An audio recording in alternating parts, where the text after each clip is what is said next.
자, 9월 8일 수업 시작할게요. 어제 우리가 봤던 거는 CSS의 백그라운드 관련 속성들이었고요. 이제 이번 단원에서 정리할 거는 이제 CSS에서 제공하는 기능이긴 한데 이게 딱히 뭐 다른 단원에서 분류하기 좀 애매한 것들, 그런 자잘자잘한 효과들을 이제 하나로 모은 겁니다. 대부분 이제 어제도 요 얘기 했던 적이 있는 것 같은데 이제 포토샵이나 플래시를 사용했었던 효과들을 CSS만으로 구현 가능하게 되면서 생긴 속성들이라고 보시면 돼요. 자, 첫 번째 기능은요, 박스에 대한 그림자 효과예요. 네, 박스 섀도우라고 하는데요. div 태그로 만든 박스가 이렇게 있을 때 기본적으로 텍스트 섀도우랑 동일합니다. X 오프셋, Y 오프셋. 만약에 5픽셀이라고 부여하면은 오른쪽으로 그림자가 5픽셀 정도 이동을 한 거고요. Y 오프셋 5픽셀이라고 하면은 이제 아래쪽으로 5픽셀 정도 이동을 한 거죠. 블러 라디우스는 번짐 정도예요. 그래서 이 박스에 대한 그림자가 이런 식으로 형성이 되는 거죠.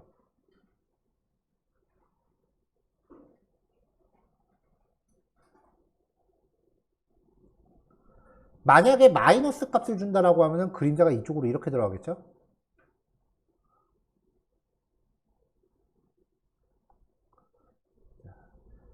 근데 만약에 앞에다가 inset이라는 키워드를 추가해 주면은 지금 이거는 박스의 뒤로 생기는 거잖아요. 그림자가. 근데 inset 키워드를 쓰면은 5픽셀이라고 했을 때 이렇게 들어가요. 그리고 y 오프셋 5픽셀이라고 하면 여기로 들어가요. 그래서 그림자가 이렇게 생겨요. 안으로 파이는 것처럼 생겨요.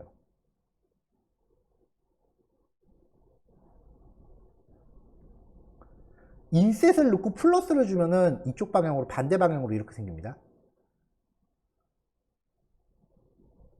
자, 얘도 포토샵의 레이어처럼 처리할 수 있어요. 자, 그래서 인셋이 없는 경우는 그림자가 박스의 뒤에 형성돼요. 이거를 드롭 섀도우 효과라고 표현하고요. X 오프셋이 플러스 값인 경우 박스의 오른쪽, Y 오프셋이 플러스인 경우 박스 아래쪽. 인셋이 적용되면은 박스의 안쪽으로 그림자가 생겨요. 이너 섀도우 효과라고 부르고요. X 오프셋이 플러스이면 박스 왼쪽에, Y 오프셋이 플러스이면 박스 위쪽에 형성됩니다.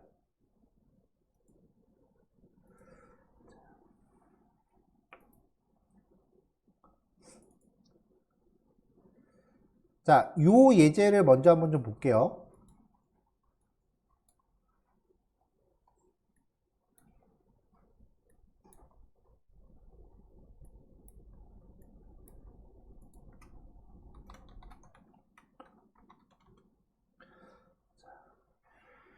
P 태그의 박스라는 클래스한테 배경 색깔 하늘색으로 주고 높이는 100픽셀, 넓이는 80%, 패딩 10픽셀 부여했어요.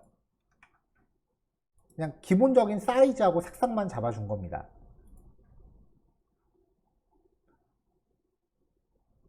자, 그럼 이렇게 기다란 박스가 만들어지죠. 이제 비슷한 태그한테 공통적인 속성하고 각자 독립적인 속성을 줄 때 이렇게 클래스를 나눠서 만든 다음에 클래스를 부여할 때는 HTML에서는 띄어쓰기로 구별하면은 동시에 2개 이상의 CSS를 적용할 수 있어요. 이렇게. 그래서 공통적인 부분과 딱 걔한테 최적화된 영역을 이렇게 나눠서 코딩하면 이 박스라는 클래스가 여러 군데 재사용될 수 있죠.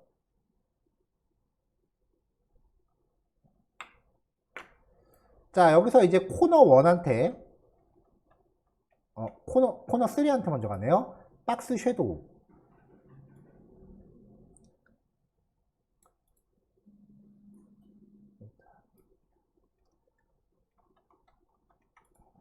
(1번부터) 보는 게 낫겠죠? 코너 1한테 박스 섀도우. 3픽셀, 3픽셀, 번짐 5, 그 다음에 검은색인데 반투명이니까 약간 회색처럼 보일 거예요. 자, 이렇게 하면은 그림자가 이렇게 뒤로 생긴다고요.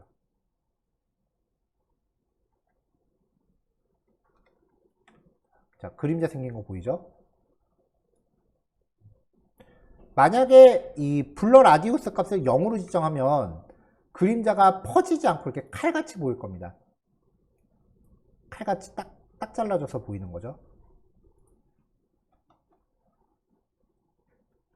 자, 이번에는 똑같은 속성인데 inset이라는 키워드를 넣어주면 그림자가 이렇게 안으로 들어간 것처럼 생겨요.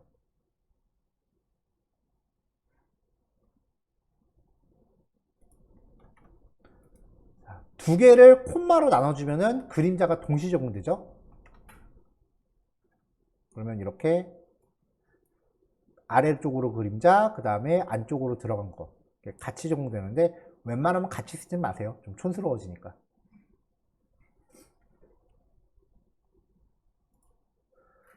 자, 이것도 이제 텍스트 섀도우 했을 때랑 마찬가지로 그림자를 움직이지 않게끔 하고 번짐 정도만 좀 이렇게 여유 있게 주면은 여기 위에 박스 1이요. 박스가 약간 네온 사인처럼 이렇게 부풀어진 것처럼 효과가 나는 거죠. 그림자가 사방으로 퍼지는 거죠. 이렇게. 뭐 활용하기 나름입니다.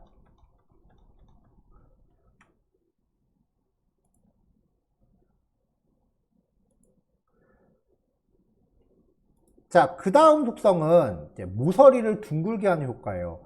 이거 예전에 하기 되게 어려운 그 이미지가 꼭 필요한 거라 그랬죠.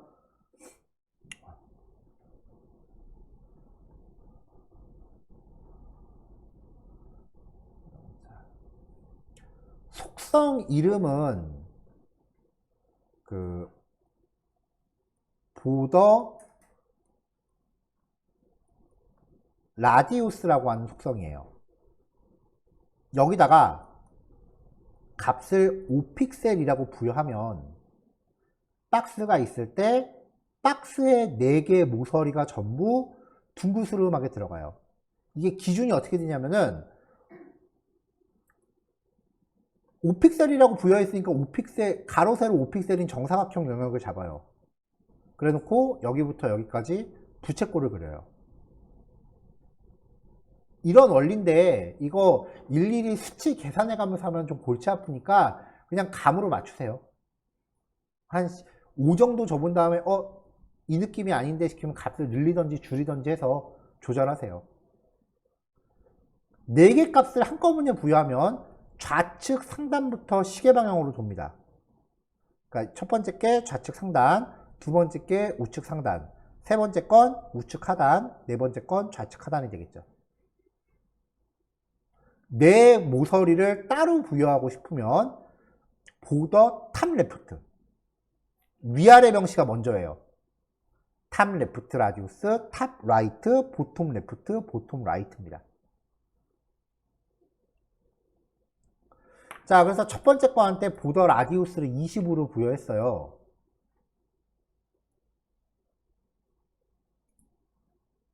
자, 그러면은 이렇게 모서리가 둥그스름하게 가는 거예요. 여기에서 조금 더 둥글었으면 좋겠다 싶으면은 이거를 뭐 40 정도로 값을 더 늘리시면 더 둥글어지는 거죠. 네, 적절히 조절하시면 돼요. 자, 보톰 레프트, 탑 라이트.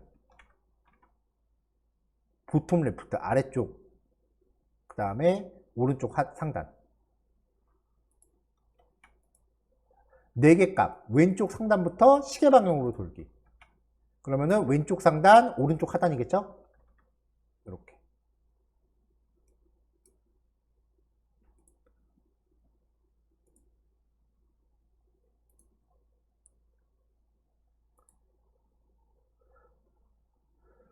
자, 박스 섀도우하고요. 그 다음에 보더 라디우스 속성은 이게 박스에 관련된 속성임에도 불구하고 이미지한테도 적용이 가능해요.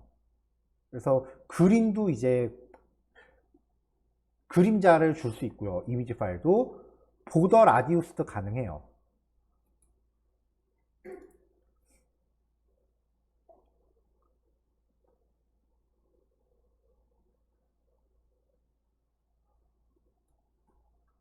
자, 여기 오브젝트 핏이라고 하는 속성을 좀 종류별로 자세하게 설명을 해놨어요.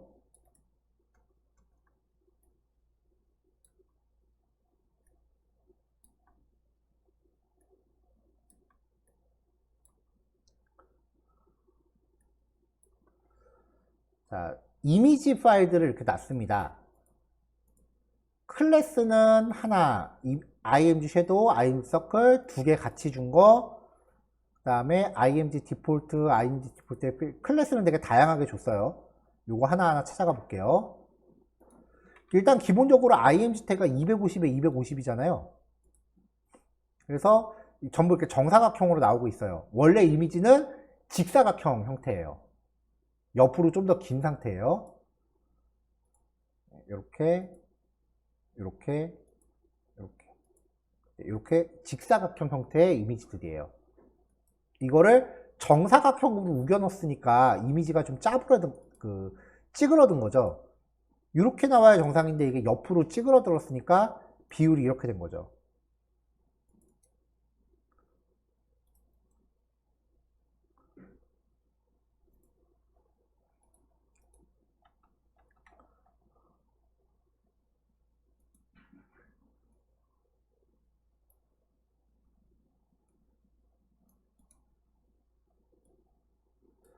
자, 첫 번째로 이 img 섀도우가 들어있는 이미지, 기본 이미지는 얘는 그냥 둘 거고, 두 번째 거한테 박스 섀도우를 줬어요. 옆으로 7, 아래로 7, 번짐 12, 검은색. 그럼 이렇게 이제 이미지에도 그림자가 들어간다는 거고요. 자, 그 다음에 보더 라디우스. 자, 보더 라디우스 값을 주면은 만약에 이게 뭐 5픽셀이었다라고 치면 이만큼 5픽셀, 이만큼 5픽셀을 잡아들어서 이렇게 그린다 그랬죠. 그럼 50%라고 하면은 이미지의 넓이에서 절반이에요. 절반. 상하좌우 다 내 모서리가 똑같을 거 아니에요. 그러면은 여기에서도 절반. 여기에 대해서 이렇게 부채꼴을 그려요. 또 반대쪽도 여기부터 여기 절반까지 또 부채꼴을 그려요. 아래쪽도 마찬가지겠죠. 그럼 어떻게 되겠어요? 그림이 동그래지는 거죠.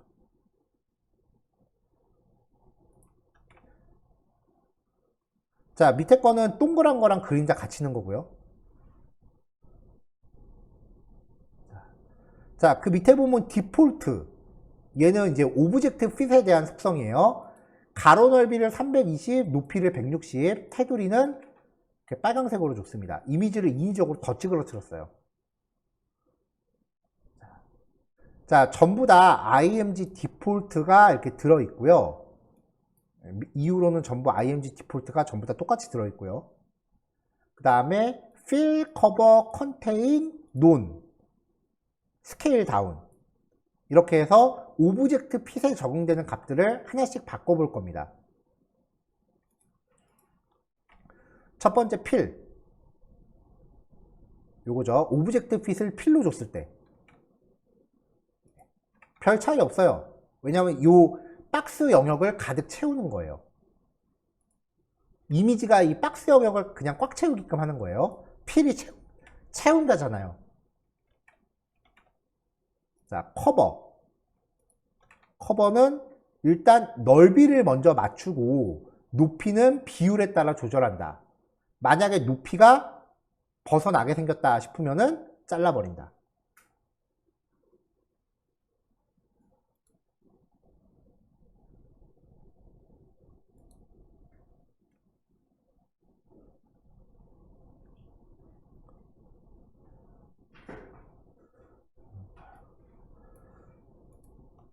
자,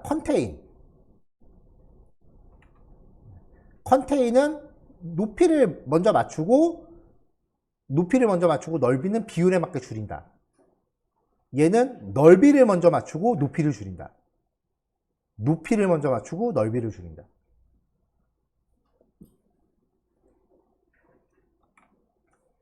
자, 오브젝트 핏 논. 이거는 그림의 원본 사이즈대로 나옵니다. 이미지가 줄어들질 않아요. 왜 하늘색밖에 안 나오느냐? 지금 이 박스 크기가 300에 160이잖아요. 이미지 원본 크기가 이게 꽤 커요.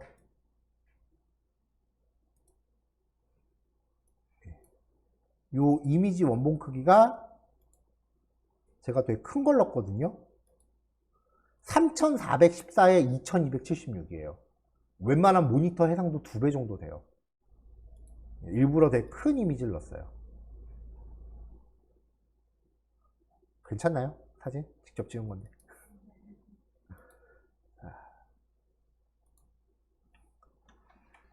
스케일 다운. 자, 스케일 다운은요, 이게 자칫 보면은 컨테인처럼 보이는데, 이미지를 이 박스 크기에 맞게, 박스 크기에 맞게 줄이는데, 그, 논하고 컨테인 중에 이미지가 더 작아지는 걸 택해요. 스케일 다운은. 논하고 컨테인 중에 이미지가 더 작아지는 걸 택해요. 커버하고 컨테인은 맞추는 거예요. 그래서 자칫하면 이미지가 늘어날 수도 있어요. 만약에 요만한 박스에 출력하는데 이미지가 요만하다. 그럼 커버하고 컨테인의 이미지가 늘어날 수도 있다는 거예요. 근데 스케일 다운은 커버하고 그 컨테인하고 논 중에 실제 보여지는 이미지가 더 작은 걸 택한다. 근데 뭐 얘네들 중에 기억할 만한 건 요거 2개밖에 없으니까 다른 건 크게 신경 안 쓰셔도 돼요. 있는 김에 다 정리했을 뿐이에요.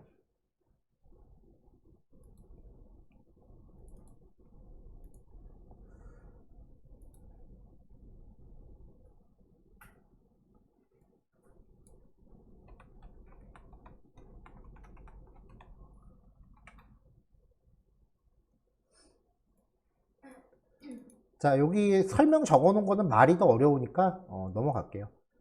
투명도. 모든 HTML 요소에 대해서 오퍼시티 속성을 사용하면 투명도를 지정을 해요. 색상에 대해서 투명도를 지정하는 건 만약에 그 div 태그에다가 백그라운드 컬러의 투명도를 줬다라고 하면 색상만 투명도가 생기는 거지 div 자체가 투명해지는 건 아니에요. 그러니까 여기에 내가 글자를 넣었다. 그리고 백그라운드 색깔을 반투명하게 넣었다라고 하면은 배경만 반투명해지는 거지 글자가 투명해지진 않거든요. 오퍼시티는 이 태그 자체, 요 전체를 투명하게 해요. 0에서 1 사이고요.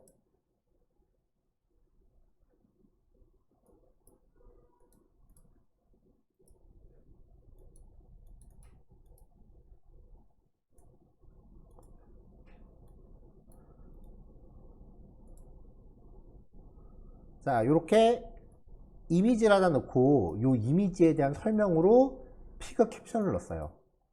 자, 피규어 안에 img한테 그림이죠. 투명도를 0.5로 줍니다. 그럼 그림이 이렇게 반투명해지죠.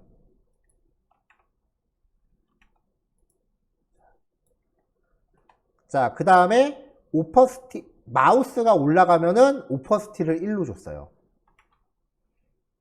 그리고 배경 색깔을 회색으로 줬는데 그림한테 배경 줘봐야 사실 뭐 쓸모는 없죠.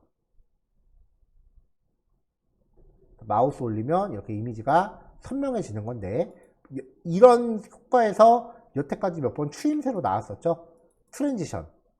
여기 조금 있다가 트랜지션이라는 속성이 밑에서 다시 예제로 나올 텐데 자, 여기에서 요 img에 적용되어 있는 css가 다른 값으로 바뀔 때 모든 css 속성에 대해서 0.3초 동안 이라고 하면은 이렇게 서서히 투명해지는 거죠.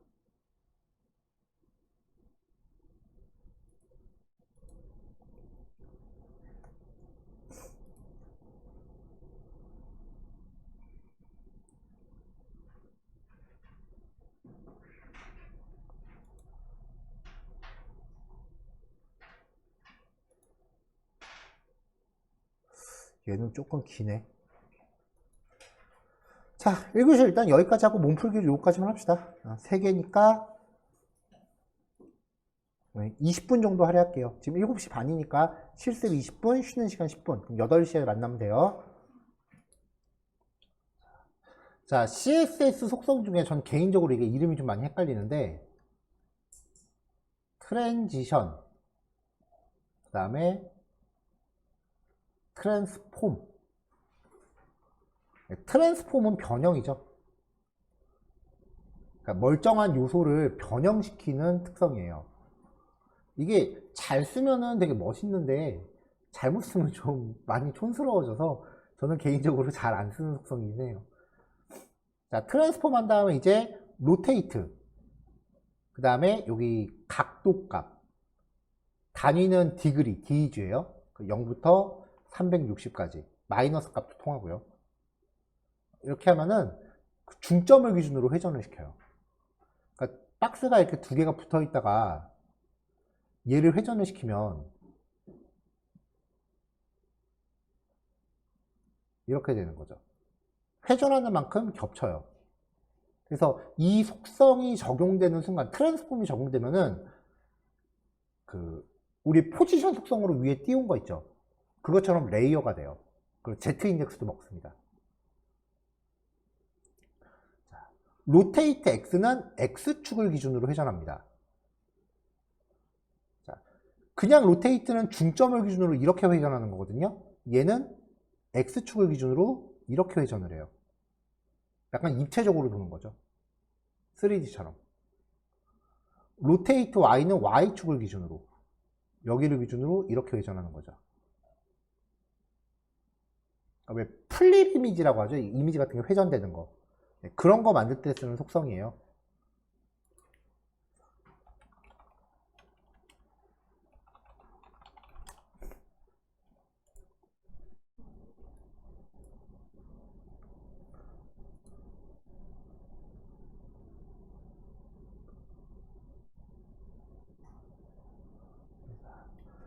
자, 그 다음에 이제 트랜슬레이트, 이동시켜요. 가로, 세로 순서로 값을 지정하시면 돼요.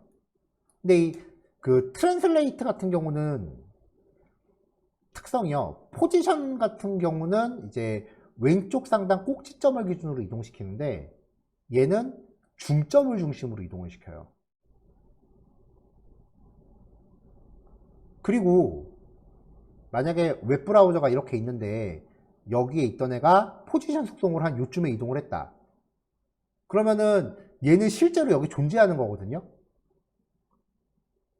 근데 트랜슬레이트로 이동하면은 여기 갔다고 해도 얘가 실제로 거기에 있는 건 아니고 여전히 여기 있는 걸로 인식해요. 다른 애들은. 그러니까 주변에 영향을 안 줘요. 근데 뭐 이것도 뭐 크게 자주 쓰는 건 아니고요.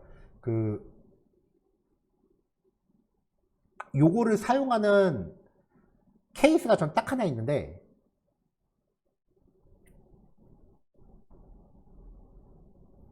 웹브라우저가 이렇게 있을 때 포지션을 앱솔루트로 건 다음에 레프트 50%, 라이트 50%. 그러면 레프트 50%면은 이렇게 대충 이게 절반. 그 다음에 탑 50%면은 절반. 됐죠? 포지션 앱솔루트는 브라우저의 폭을 기준으로 지정을 해요. 브라우저의 폭을 기준으로 50%, 50%를 산정을 해요. 50%, 50%. 그리고 얘는 왼쪽 상단 꼭지점을 기준으로 배치한다 그랬죠? 그러니까 박스가 이렇게 들어가요. 이 상태에서 트랜슬레이트를 마이너스 50%, 또 마이너스 50% 이렇게 주면 얘는 퍼센트를 주면은 박스의 사이즈를 기준으로 잡아요. 그러니까 이 박스의 절반만큼 왼쪽 위로 당긴다는 거죠. 그럼 어떻게 되겠어요? 박스가 화면 가운데 오는 거죠. 이렇게 뭔가 가운데 배치해야 될 일이 있을 때 포지션 특성하고 트랜슬레이트 조합을 좀 많이 써요. 로테이트는 이게 잘못 쓰면 되게 유치해지기 쉬운 속성이라서 저는 잘 안 쓰고요. 자, 트랜슬레이트 XY도 가로로 이동, 세로로 이동. 뭐 요거에 대한 제한이고요. 스케일, 사이즈를 바꿉니다. 가로, 세로 순서로 값을 지정하시면 돼요. 그러니까 2라고 지정하면 2배가 커지는 거예요. 얘 같은 경우는 어떻게 하냐면은 박스를 하나 넣어요. 안에다가 또 그림 같은 걸 넣어요. 그러면 이 그림에 마우스 올렸을 때 그림의 스케일이 커지게 하는 거예요. 자, 그림이 박스에 꽉 차 있다고 칩시다. 근데 스케일이 커지면 삐져나가겠죠.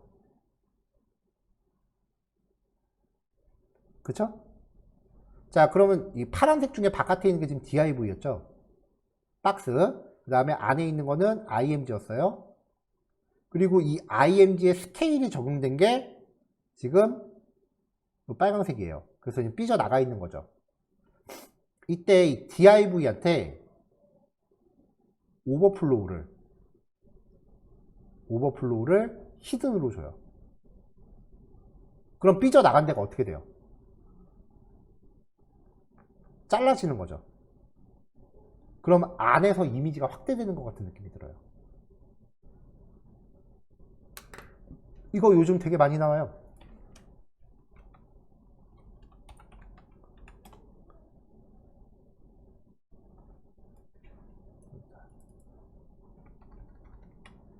자, 여기에 이미지 올리면 이렇게 확대되는 느낌 있죠. 마우스 올리면 확대되는 느낌. 요거 만들 때 쓰는 게 스케일이에요. 바깥에 있는 박스는 지금 그 오버플로우 히든으로 커지는 거를 자른 거고, 여기 보면은 정말 안 보이게 조그맣게 해놔갖고 잘 안 보일 텐데 모서리 약간 둥그스름하게 돼 있죠. 보더 라디우스고, 이렇게 군데군데 지금 수업에서 다루는 것들이 다 쓰입니다. 여기도 보면 살짝 이렇게 돼 있죠. 빔 프로젝트에서 잘 안 보이나? 여기 모서리 조그맣게 이렇게 돼 있고. 근데 이거 확대해야 겨우 보일 거면 뭐하러 해놨나 몰라.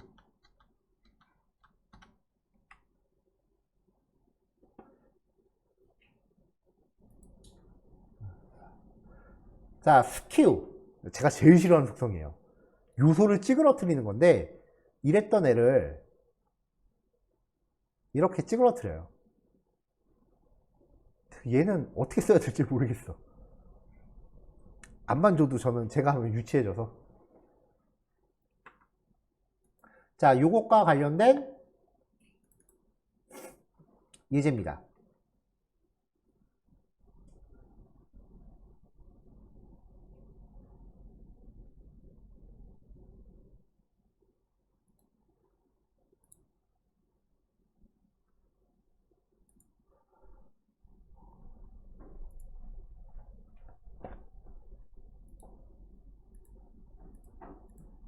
오호, 잠시만요. 요 예제는 CSS 폴더에서 작성이 되게 돼 있는데 지금 제 폴더에서 CSS 폴더가 없어졌어요. 제가 실수로 지웠나 봐요. 파일을 좀 복구 좀 할게요.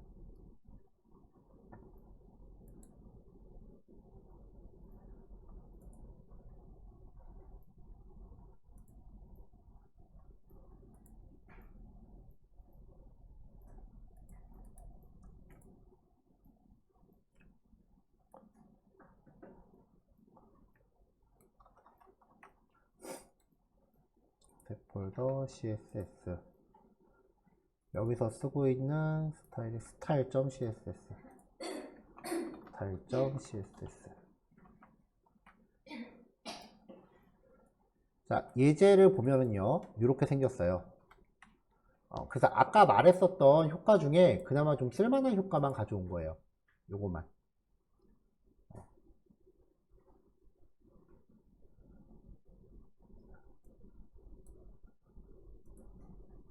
자, 아까 네이버에서 제가 보여드렸던 효과죠.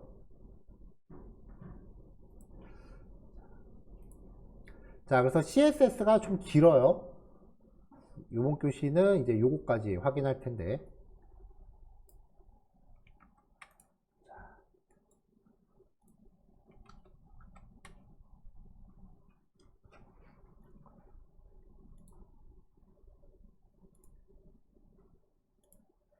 자, 하나씩 코드 이제 지워서 단계별로 확인하도록 하죠.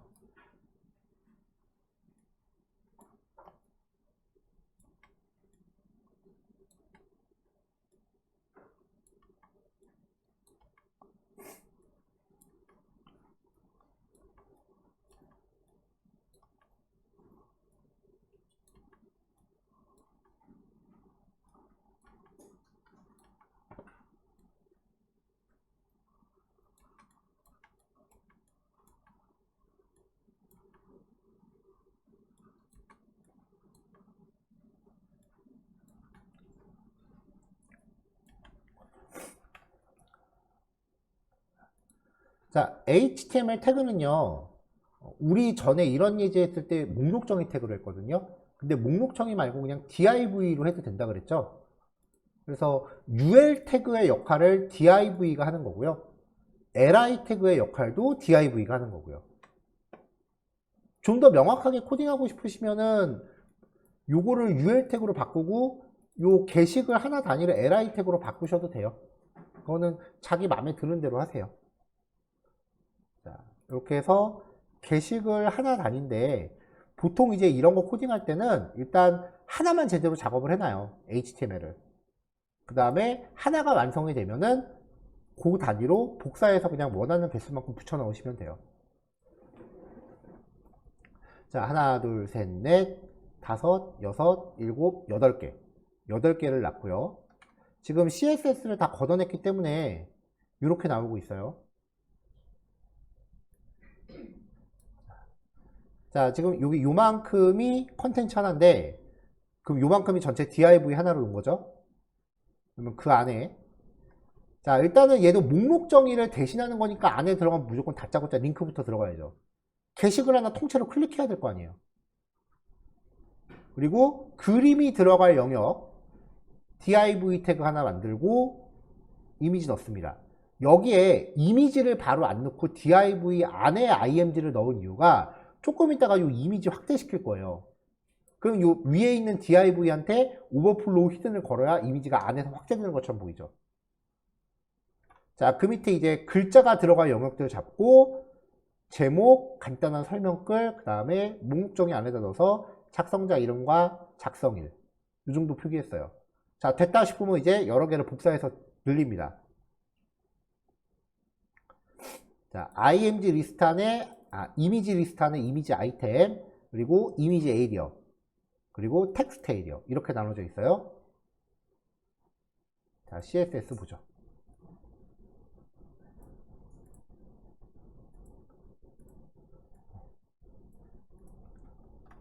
자, 먼저 이미지 리스트한테 넓이 1000픽셀 가운데 정렬. 1000픽셀짜리 박스가 화면 가운데 정렬이 된 거예요. 자, 근데 제가 지금 브라우저 폭을 좁혀놨으니까 1000픽셀만큼 가로로 스크롤이 되겠죠. 이거 갤러리처럼 배치하려면 지금 우리가 배운 범위 안에서 플루트 써야 되죠. 그래서 일단은 플루트 속성을 오프시킬 애프터라는 거를 이미지 리스트에 미리 걸어놨고요. 자, 이미지 아이템. 이미지 아이템이 이 게시글 하나 단위였어요. 자, 얘를 디스플레이 블록 주고요. 근데 사실 지금 div 태그니까 굳이 디스플레이 블록을 줄 필요는 없네요. 그 다음에 넓이를 25%. 그러니까 지금 1000픽셀 공간 안에서 25%의 넓이를 차지하는 거니까 글자는 거기에 맞춰서 줄바꿈이 된 거죠. 대충 한 요만큼이 한 25%겠구나 하는 거예요. 자, 이게 어느 정도 영역인지 살펴보기가 좀 힘들면 중간중간에 백그라운드 컬러를 넣어서 이렇게 해서 전체 영역을 눈으로 좀 확인하면서 가세요. 너무 밝은 색이라서 좀 힘들면 이렇게 해서 약간 투명하게 주면 돼요. 너무 투명한가? 여기도 백그라운드 컬러 줘서 이렇게. 자, 지금 보면 25% 공간인데 그림이 더 큰가 봐요. 삐져나가 있죠?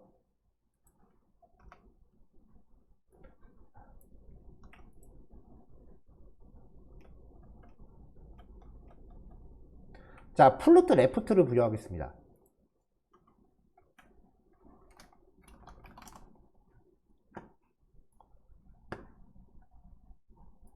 플루트 레프트를 부여하면은 얘네가 전부 테트리스처럼 블록 쌓기가 될 거 아니에요.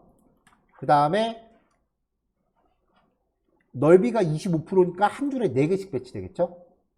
하지만 이미지는 지금 요 노란색 영역을 벗어나고 있으니까 이미지가 삐져나간 것만큼은 겹칠 수밖에 없습니다.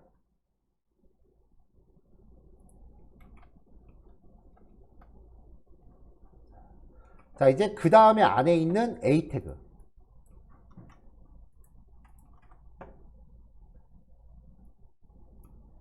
자, 배경 색상 속성이 원본에는 없던 건데 지금 설명할 때 필요해서 넣고 있는 거라서 중간에 한 번씩 더 넣고 있어요. 자, 링크는 지금 이거 아직 저장 안 했어요. 그 링크 같은 경우는 안 주면은 여기 글자 위를 온전하게 클릭하지 못한다 그랬잖아요. 박스 위를. 그래서 디스플레이 블록을 줘야 되고요. 그래야 사이즈도 먹죠. 넓이는 자기가 들어있는 div 안에서 그냥 가득 채워라. 위드스 오토가 실질적인 100%잖아요. 그러니까 얘가 링크니까 요 링크의 넓이는 그냥 이 div 태그를 가득 채워라. 그렇게 준 거고요. 자, 링크의 테두리 1픽셀. 그 다음에 연한 회색으로 테두리를 칩니다. 여기 테두리 쳐진 거 보이죠? 잘 안 보이나요? 레드. 보이죠?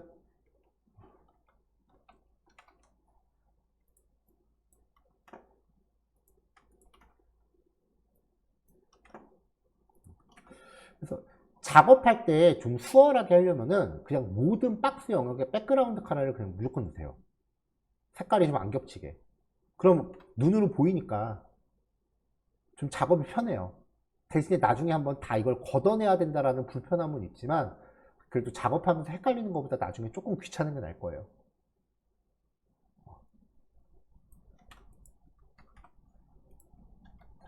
저는 없었던 거에다가 지금 백그라운드 컬러를 계속 넣고 있는 거라서 컨트롤 Z 할 때마다 계속 들어가네요.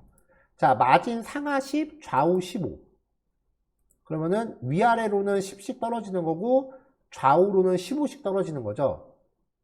자, 그러면은 요 첫 번째 박스와 두 번째 박스 사이 공간은 얼마? 15. 마진이 겹치면은 그 마진이 서로 마주보면 겹친다 그랬어요. 자, 그래서 여기 15만큼의 공간이 생긴 거예요. 이미지는 여전히 삐져나가 있고요.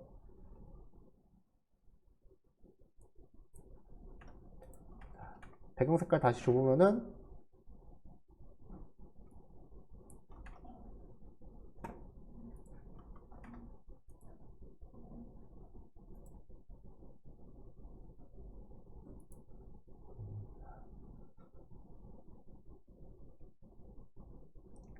자, 그 다음에 이제 링크의 글자 색깔 까만색, 지금 파란색으로 나오니까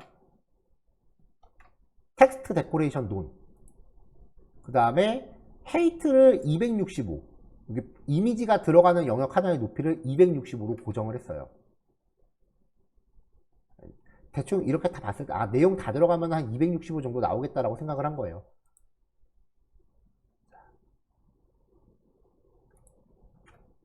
자, 그 다음에 여기 트랜지션을 걸었습니다. 이거는 뭔가 효과가 들어갈 때 스르륵 효과라 그랬죠? 자, 그 다음에 img 에리어. 요 안에 그림이 들어간 요 div죠?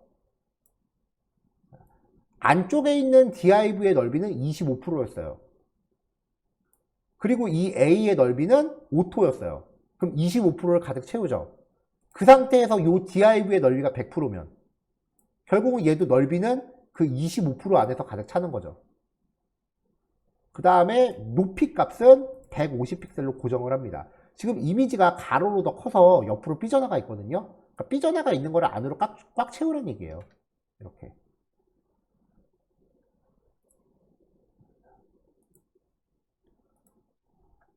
자, 그 다음에 삐져나간 거, 오버플로우 히든. 잘라버려라.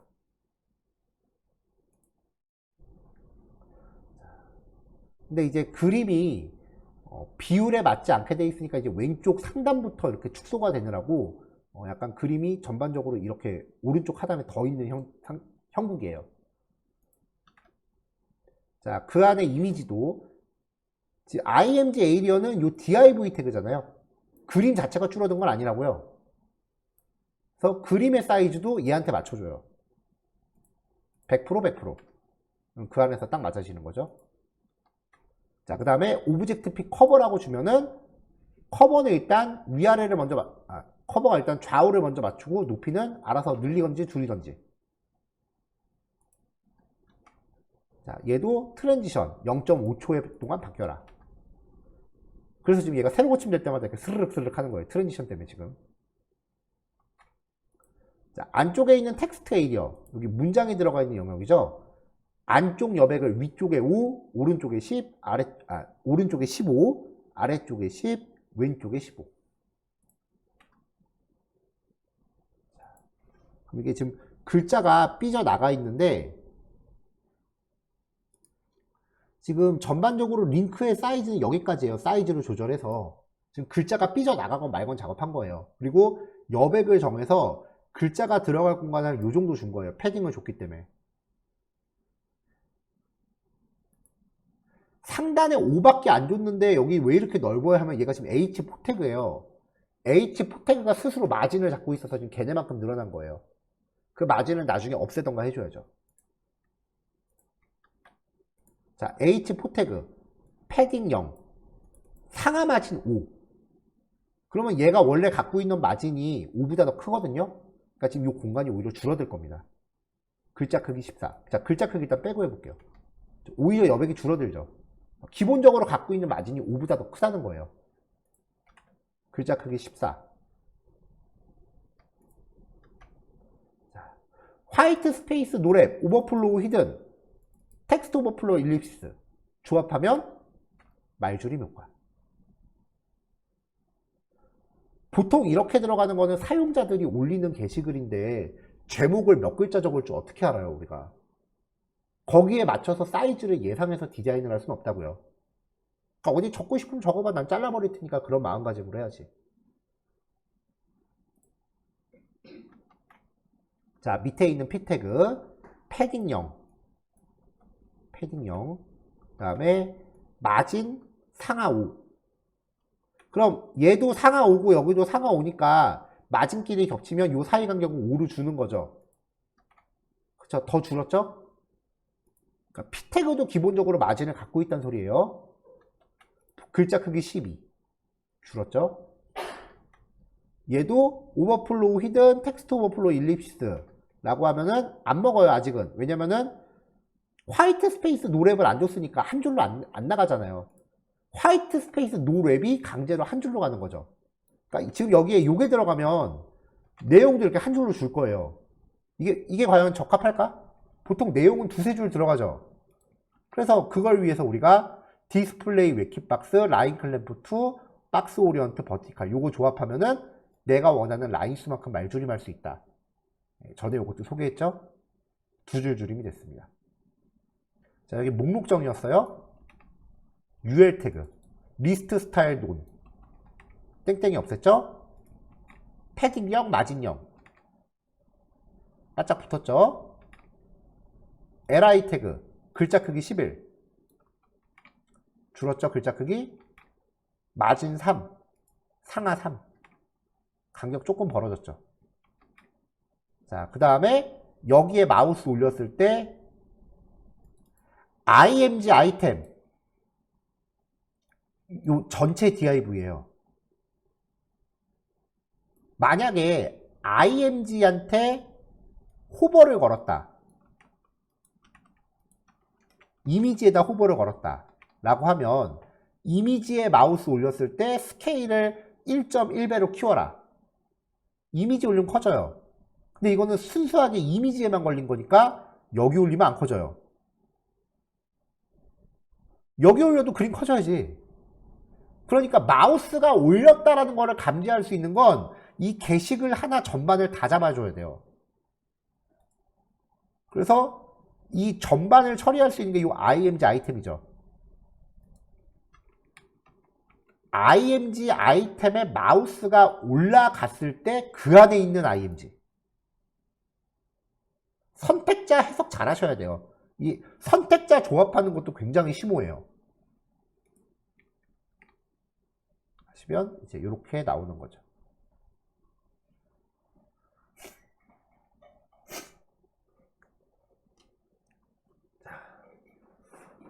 이번 교실은 더 못하겠죠?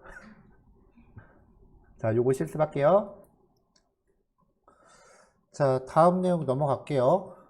넘어가기 전에 아까 질문 나왔던 내용 중에 하나 공유하고 싶은 내용이 있어서 그거 좀 먼저 얘기할게요.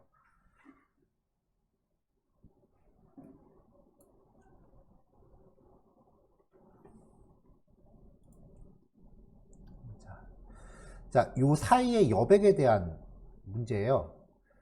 지금 이 사이 공간을 어떻게 만들었는가를 보면은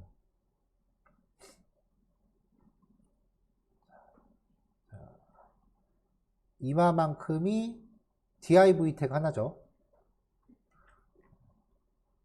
div 태그 하나고 그 옆에도 div 태그 하나입니다. div 태그 하나예요. 각각의 넓이는 25%로 줬죠. 여기도 25%로 줬죠. 이런 게 총 4개 있는 거죠. 그래서 25%가 4개가 됐으니까 토탈 100이 된 거잖아요. 근데 만약에 그냥 요 사이가 여백이라고 생각해서 div 태그한테 마진을 줬다면 25% 공간을 잡아놓고 양쪽으로 또 마진만큼 밀어댈 거예요. 그쵸? div 태그 4개를 25%씩 딱 맞춰놨는데 거기서 서로 밀어요. 공간은 한정돼 있는데. 그럼 맨 끝에 있는 거는 밑으로 밀린다고요. 한 줄에 4개를 못 넣게 되는 거죠. 그래서 여기서 쓴 방법은 지금 요 div 태그 공간은 요만큼이에요. 옆에 것도 이만큼이죠. 딱 맞죠? 그래 놓고 그 안에 있는 a 태그한테 마진을 준 거예요. 자, a 태그한테 위드스를 오토로 부여했으니까 이 안에서 그냥 알아서 채워라 라는 거잖아요. 그래 놓고 a한테 마진을 또 줬어요. 그러면 요 a한테 마진을 주면 바깥에 있는 벽이 밀리진 않죠. 지가 밀린다 그랬죠.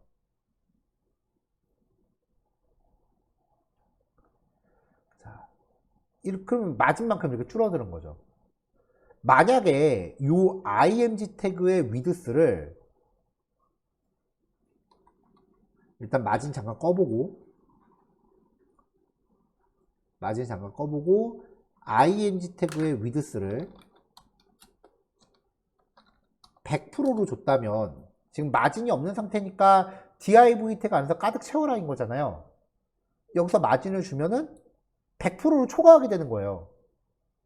왜냐면 퍼센테이지로 주면 무조건 부모의 기준이니까. 근데 오토는 알아서 계산하라는 거잖아요. 그렇다고 그러면은 요 바깥에 있는 div한테 오토를 주면 안 됩니까? 안 돼요. 그럼 왜 얘 혼자 한 줄을 다 채워요? 오토는 무조건 자기가 속해 있는 영역을 꽉 채우려고 드는 특성이에요. 패딩이나 마진이 있다면 알아서 그건 감안하고 채우는 거죠. 그래서 div 태그로 영역을 고정시켜 놓고 그 안에서 a한테 오토로 채우는데 여백을 좀 줘야 될 것 같으니까 여백은 고려해서 채워라 라는 의미로 마진이 a 태그에 들어간 겁니다. 네, 꽤 심오하죠?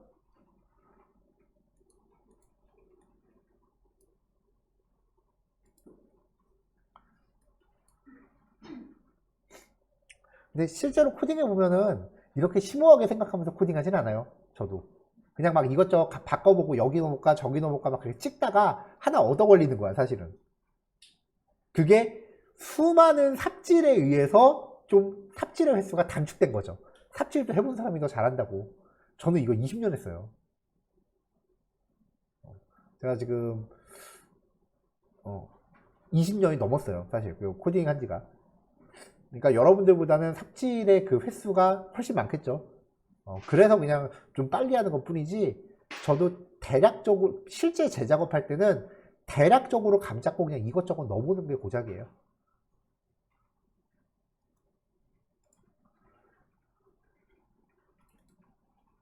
자, 트랜지션까지 봤어요.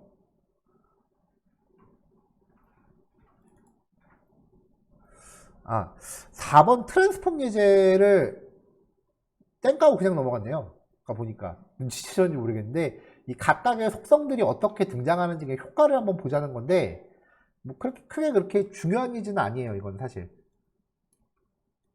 일단 그 트랜지션하고 트랜스폼을 어떻게 사용하는지에 대해서는 조금 전에 봤던 예제가 충분히 그 예시가 됐을 것 같고요.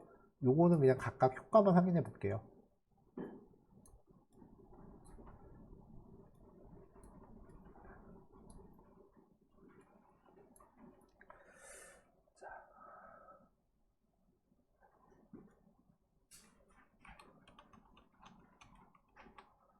자, H1 태그. 일단 모든 태그의 박스 사이징을 보더 박스, 패딩하고 마진의 안으로 가져가라고 준 거고요. 이렇게 만들었어요. H1 태그는 제목 가운데 오라고 한 거고. 그 다음에 JB 박스는 넓이 100픽셀, 높이 100픽셀. 마진 상하 50에 가운데 정렬. 그러니까 박스가 다 가운데 놓고 위아래로 50씩 여백 가져간 거죠. 네. 그 패딩 20 정도 들어갔고, 배경 색깔 노란색, 트랜지션. 모든 속성에 대해서 0.3초 동안, 요건 조금 이따 설명할게요. 커서는 포인터, 마우스 올렸을 때 손가락 모양.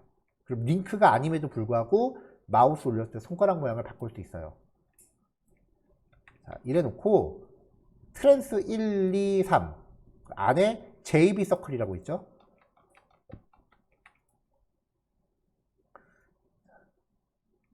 자, JB 서클의 안쪽에 있는 div예요. 가로 세로 100%, 보더 10픽셀. 그럼 100% 초과죠. 하지만 우리는 위에 박스 사이즈 보더 박스를 넣었으니까 테두리는 안으로 들어가죠. 결국은 100% 초과가 안 돼요. 이렇게 줬습니다. 보더 라디우스 50%를 좀 동그래진다 그랬죠? 동그래졌고요. 그 다음에 글자는 가운데, 글자 크기 24. 이렇게. 그래도 위에 조금 쏠려 있는 것 같아서 패딩으로 살짝 밀었어요. 어떻게든 가운데 오게끔 하고 싶었던 거고. 이제 트랜스 1부터 트랜스 1 트랜스폼 로테이트 45. 트랜스 1에 마우스를 올렸을 때 45도 돌려라. 그러면 이렇게 되는 거예요. 이게 트랜지션을 넣어놨잖아요. JB 박스한테. 그래서 얘한테 트랜지션을 넣어놨고 얘가 지금 모양을 바꾸고 있는 거죠.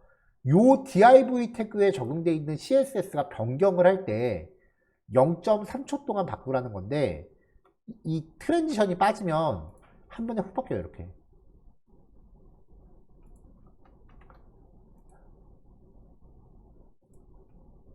자, 이제 효과를 볼게요. 두 번째 거는 로테이트 마이너스 45. 비교해보면 얘는 이렇게 시계 방향으로 돌고 얘는 반시계 방향. 로테이트 720도. 뱅글뱅글뱅글. 180도. 근데 로테이트 X예요. X축을 기준으로 도는 거예요. 이렇게. X축, 가로선을 기준으로 돌아요. 로테이트 Y. 얘는 세로축을 중심으로 돌아요. 자, 이게 로테이트 관련된 거고, 이제 트랜슬레이트. 트랜슬레이트는 이동이에요. 이렇게. 트랜슬레이트 X는 가로로만 움직여요. 트랜슬레이트 Y는 위아래로만 움직여요. 스케일. 스케일은 아까도 써봤는데 확대. 자, 커지면서 밑에 있는 거 덮는 거 보여요? 밑에 있는 거 덮죠. 스케일 X 옆으로만. 스케일 Y는 위아래로만. 스큐 얘는 이렇게 찌그러뜨려요. 이걸 어떻게 써야 될지 잘 모르겠어. 이게 잘하면 뭐 3D 같은 효과가 날 것 같긴 한데 스큐 X는 좌우로만. 스큐 Y는 미안해요. 네, 이런 각종 효과들이에요. 만약에 포토샵을 다뤄본 적이 있으신 분들은 이거 알 거예요. 다 포토샵에 있는 효과예요. 포토샵에 그 트랜스폼 툴이라고 하는 게 있는데 걔가 다 제공하는 기능이에요.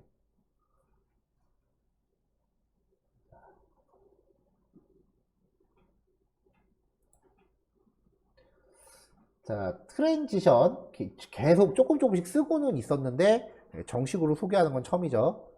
CSS의 프로퍼티 값이 변화할 때 값의 변화가 일정 시간에 걸쳐서 일어나게 하는 거. 속성명, 시간, 리듬. 리듬은 빼도 됩니다. 속성 같은 거 설명할 때 대괄호로 묶여있는 거는 필요 없으면 생략해도 된다는 뜻이에요. 자, 여기에다가 특정 속성 이름을 명시하면, 만약에 보더 이렇게 지정하면은 그 속성에 대해서만 애니메이션 효과가 나와요. 올이라고 하면은 모든 속성에 대해서 나오고요. 사실상 올 말고는 쓸 일이 없겠죠. 시간은요, 두 가지 방법이 있는데 1000분의 1초를 의미하는 밀리세컨드 단위, 그리고 1초 단위를 의미하는 세컨드 단위예요.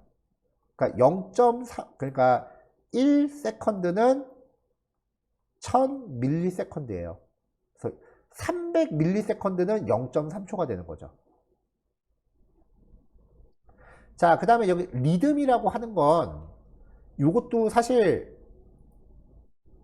말로 설명하기보다는 아까 그 예제에서 여러분들이 하나하나 직접 값을 바꿔보면서 확인하는 게 더 빨라요. 이게 뭐 하는 속성이냐면은 이지, 기본값. 리듬을 명시 안 하면 이지예요. 느리게 시작했다가 점점 빨라졌다가 느려지면서 종료해요. 이런 식이 되는 거죠.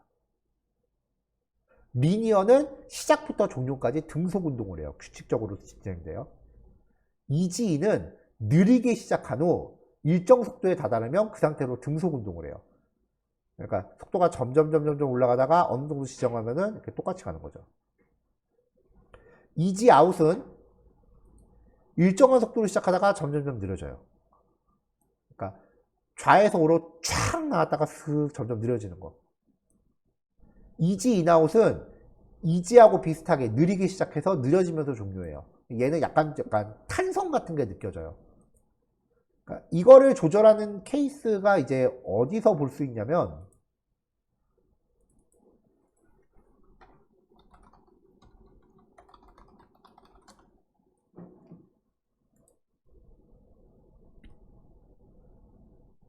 이런 거요. 위에서 좌우에서 이렇게 들어올 때 점점 느려져요. 보면은 조금씩 이렇게 브레이크를 거는 것 같은 느낌이죠. 그러니까 점점 느려지게 이럴 때 쓰는 효과예요.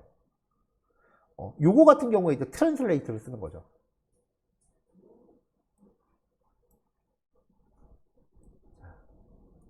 그래서 요 속성 값에 대한 확인은 여기 제가 적용해 놓은 예제에서 리니어라고 적용을 했잖아요.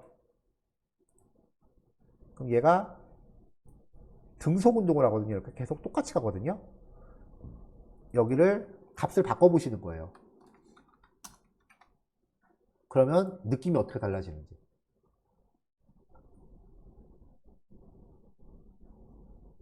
점점 느려지는 거예요. 차이가 잘 안 나면 시간을 1초 정도 주세요. 느리게 시작했다가 점점 빨라져요. 이걸 리니어로 줘볼까요? 다시 아까처럼 등속 운동. 확연히 느낌이 다르죠. 이런 식으로 해서 본인한테 가장 적합한 느낌을 찾으세요. 이거 전문적으로 들어가면은 애니메이션 뭐 시간차 같은 거 계산하느라고 수학에서 말하는 배지어 곡선까지 계산을 해요. 근데 UI 코딩 하면서 그렇게까지 하는 거는 솔직히 조금 전문 용어로 에반 것 같아. 물론 전문 개발자면은 그렇게 해서 되게 디테일한 애니메이션을 주고 싶다라고 하시면 제가 말릴 이유는 없지만 그냥 봤을 때 사람이 느꼈을 때 그냥 얼마나 자연스럽게 느끼느냐가 중요한 거잖아요.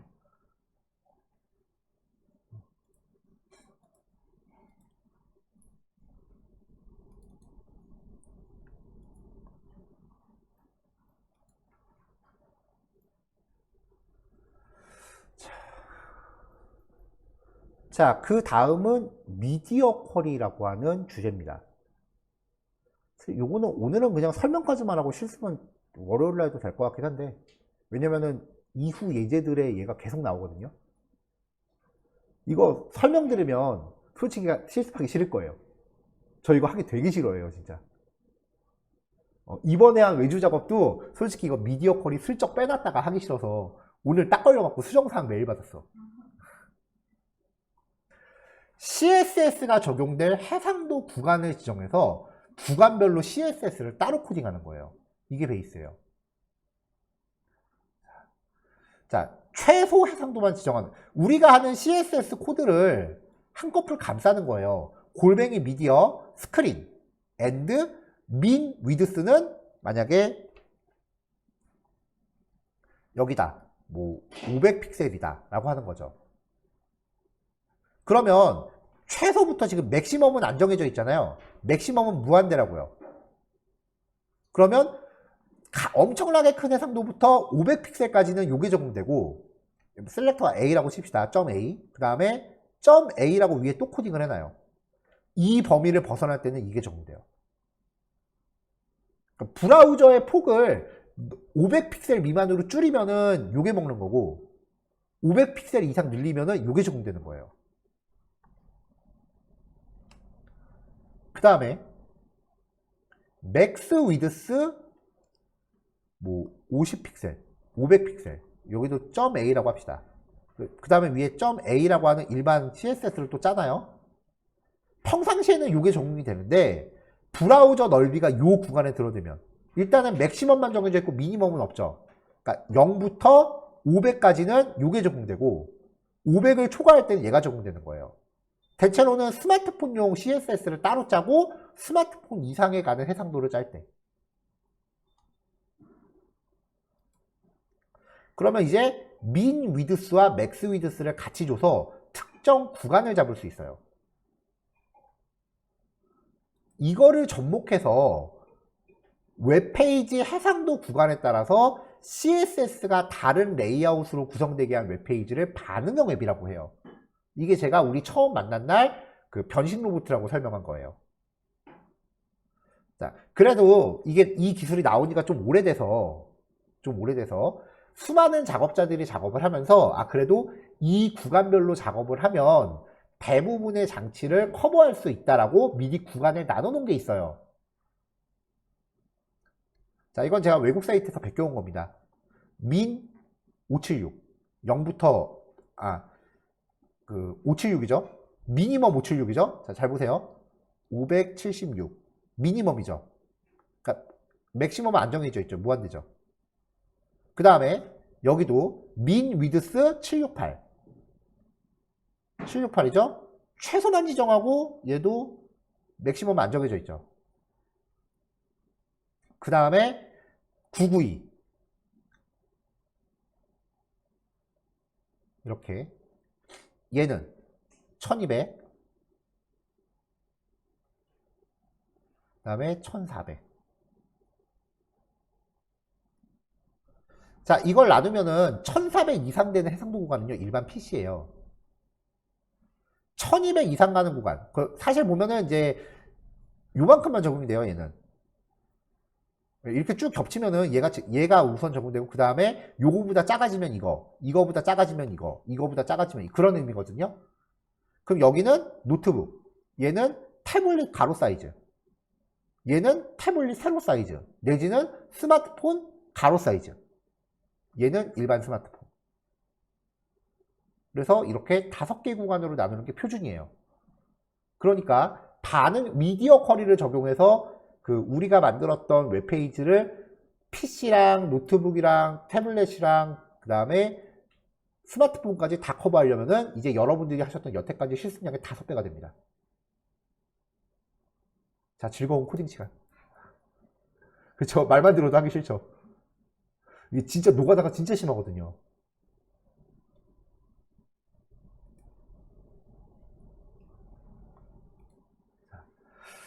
자, 미니멈의 상도를 기준으로 하는 게 있고요. 그 다음에 맥시멈의 상도를 기준으로 하는 게 있어요. 얘는 0부터 576까지. 그러니까 스마트폰이죠. 그 다음에 0부터 768까지. 그러니까 스마트폰에서는 얘가 나오고 스마트폰 576을 벗어나면 여기가 나오는 거예요. 그 다음에 0부터 992까지. 0부터 1200까지. 이런 식으로 점점 커지면서 구간을 잡는 거죠. 그래서 통상적으로 말할 때는 요 최소 해상도 중심을요, 모바일 펄스트라고 불러요. 얘는 데스크탑 펄스트라고 불러요. 어떻게 사용하냐면은 이번에 우리 회사에서 사이트를 만드는데 일단 모바일 사이트부터 오픈하고 데스크탑 사이트는 나중에 할 거다 라고 하면은 이거를 기반으로 먼저 작업을 해요. 그 다음에 여기는 이렇게 칸만 잡아놓고 일단 코딩 당장 안 해도 되는 거야. 왜냐면 스마트폰에서 이게 동작을 할 거니까. 그리고 나중에 이제 요거를 하나씩 추가해 가면은 점점 큰 해상도에 대응을 하는 거죠. 아니면 PC 먼저 오픈하고 핸드폰은 나중에 오픈할 거다라고 하면은 요거 기반으로 가는 거죠. 외국 애들은 이게 유행이에요. 모바일 펄스트가. 요즘 PC 사이트 안 만들어도 모바일 사이트는 다 가져가니까. 우리나라는 짤 없어요. 무조건 한꺼번에 오픈이에요. 그래서 이게 유행이라고 하고, 그 다음에 실제로 밀리에서 제가 스마트폰 사이트를 먼저 만들고 PC용 사이트는 한 1년 정도 있다가 나왔어요. 그리고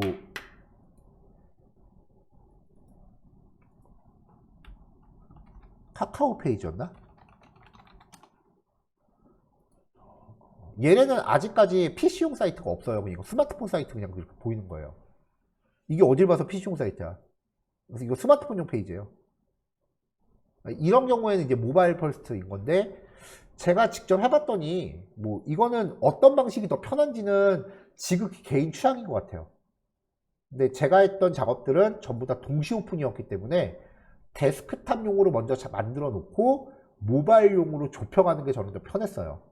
왜냐면 데스크탑용은 일단 풀 세팅을 다 하잖아요. 그 다음에 모바일 버전은 조금씩 걷어내는 거라고. 그러니까 만들어 놓은 걸 빼면 되는데, 모바일 버전은 미니멀하게 만들어 놓고 페이지가 넓어지면서 더 넣어야 된다고요. 그러니까 점점 추가하려고 그러니까 그게 작업이 저는 더 부담이었어요.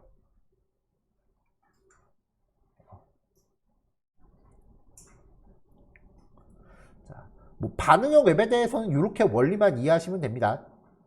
그 다음에 밑에는 뭐 반응형 웹의 9가지 디자인 원칙이라고 해서 이거는 뭐 같이 읽어보면 좋을, 그냥 디자인 개론인 것 같아요. 코딩에 관련된 얘기는 아니에요. 읽어보면 좋을 것 같아서 제가 특정 웹사이트에서 가져다가 밑에 붙여놓은 거예요. 뭐 이런 것들을 고려하십시오라고 하는 건데, 요게 그 여기 지금 제가 PDF로 놓는 바람에 여기가 그냥 고정된 이미지거든요. 근데 이게 그 교환들을 제가 제 블로그에 먼저 올린다고 얘기했었잖아요.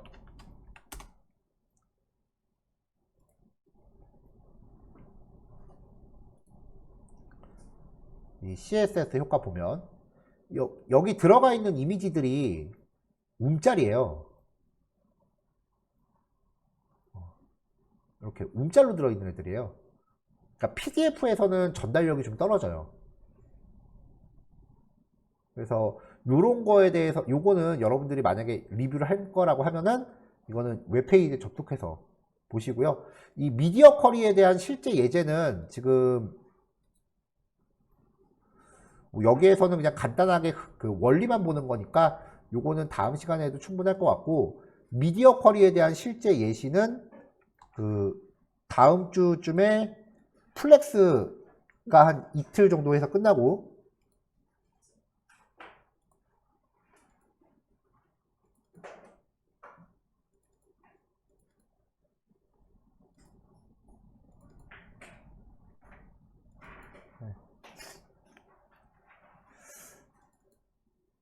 네.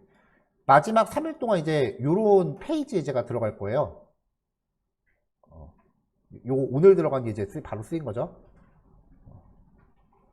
근데 요거 작업할 때 이제 미디어 쿼리를 접목을 해서 이렇게 가다가 해상도가 이제 줄어들면은 개수를 바꿔야지. 이런 식으로. 그래서 이렇게 3단계로 바꾼 거예요. 보통 4단계로 바꾸는 게 보통이긴 한데 그 태블릿은 지원 안 하는 페이지도 은근히 많아요. 왜냐면 태블릿은 사실 좀 복불복이잖아요. 있는 사람은 있고 없는 사람은 없잖아요. 그래서 태블릿까지 지원하는 페이지가 그렇게 많지는 않아요. 네, 이런 식으로 이제 모바일 페이지까지 간 거. 그래서 미디어 쿼리는 그 다음 주 수요일 이후부터 진행되는 세미 프로젝트에서 실컷 써볼 거니까 당장부터 스트레스 받지 맙시다. 작업량 5배. 진짜 스트레스 많이 받아요. 자, 마지막 실습은 시간이 없네요. 오늘은 여기까지 하는 걸로 하고요. 실습 예제 한 2개 정도 남은 것 같은데 그것만 각자 좀 시간 좀 투자 부탁드릴게요. 오늘은 여기서 아예 마칩시다. 그냥 다 같이 종료하고 나갑시다. 네, 마칠게요. 수고하셨어요.